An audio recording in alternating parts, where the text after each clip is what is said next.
નમસ્કાર, હું ગોપાલ ઇટાલિયા. અત્યંત ખુશ ખબર એ છે કે આજે જુનાગઢ તાલુકો, ભેસાણ તાલુકો અને વિસાવદર તાલુકો આ ત્રણેય તાલુકાઓના તમામ ગામોના જરૂરી વિકાસના કામો કરવા માટે અંદાજિત 7.5 કરોડ રૂપિયા વત્તા 2.5 કરોડ રૂપિયા ધારાસભ્યની ગ્રાન્ટ એમ મળીને અંદાજિત 10 કરોડ રૂપિયા મંજૂર થયા છે. આજે રાજ્યના શિક્ષણ મંત્રી અને જુનાગઢ જિલ્લાના પ્રભારી મંત્રી શ્રી ડોક્ટર પ્રદ્યુમ્ન વાજા સાહેબની અધ્યક્ષતામાં જુનાગઢ જિલ્લા આયોજન સમિતિની ઓનલાઈન મીટિંગ મળી હતી.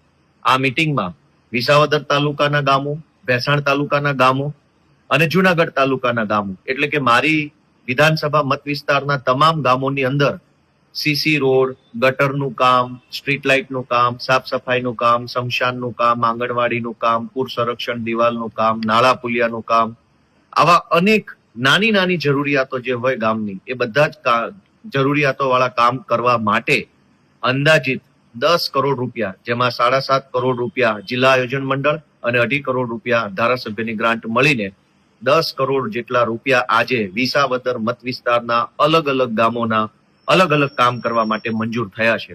એ બદલ હું સૌ જનતાને ખૂબ ખૂબ શુભેચ્છા પાઠવું છું કે આપણા મત વિસ્તારમાં 10 કરોડ રૂપિયાના વિકાસના કામો થવાના છે.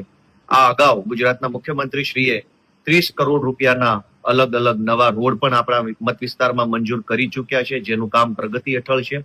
એટલે હમણાં જ જો હું કહું તો 40 કરોડ રૂપિયા, જેમાં 30 કરોડ રૂપિયા માત્ર રોડના કામ બાબત, 7.5 કરોડ રૂપિયા જિલ્લા આયોજન મંડળ, 2.5 કરોડ રૂપિયા ધારાસભ્યની ગ્રાન્ટ એમ મળીને આપણા વિસાવદર મત વિસ્તારની અંદર 40 કરોડ રૂપિયા વિકાસના કામો કરવા માટે મંજૂર થયા છે.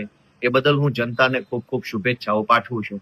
હવે જે અત્યારે જિલ્લા આયોજન મંડળ તરફથી આપણા મત વિસ્તારના અલગ અલગ ગામોમાં જે કઈ કામો મંજૂર થયા છે એ કામોનું લિસ્ટ મેં મારા ફેસબુક ઉપર મૂક્યું છે. દરેક વ્યક્તિ પોતાના ગામમાં કયું કામ મંજૂર થયું છે એ ચેક કરી લે.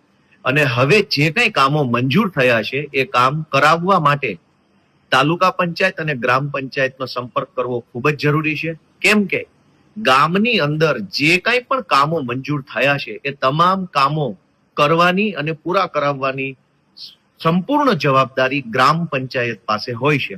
એટલે ગામમાં સીસી રોડ, પેવર બ્લોક, ગટર, શમશાન ફરતે દિવાલ, શમશાનની છાપરી, પૂર સંરક્ષણ દિવાલ, આંગણવાડીની ફરતે દિવાલ, અન્ય કોઈ પણ પ્રકારના કામો મંજૂર થયા હોય તો એ તમામ કામ ચાલુ કરવાની અને પૂરા કરાવવાની જવાબદારી ગ્રામ પંચાયત પાસે હોય છે.